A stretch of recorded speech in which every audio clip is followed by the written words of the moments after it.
Welcome to our comparison of Polymarket and OWealth, two innovative platforms shaping the future of digital finance in 2025. Polymarket offers unique features that enable decentralized prediction markets, allowing users to bet on the outcomes of various future events.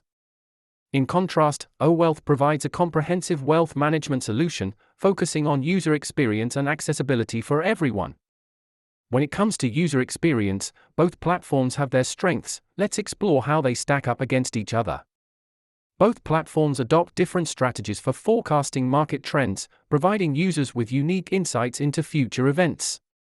As we look toward 2025, it's crucial to understand how these platforms comply with regulations that govern their operations. Community engagement plays a significant role in both platforms, from user feedback to support systems designed to help users succeed.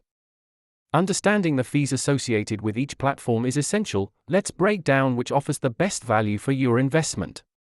Looking into the future, both Polymarket and OWealth are poised for innovative advancements that could redefine digital finance. In conclusion, choosing the right platform ultimately depends on your specific needs and goals. Which one will you choose in 2025?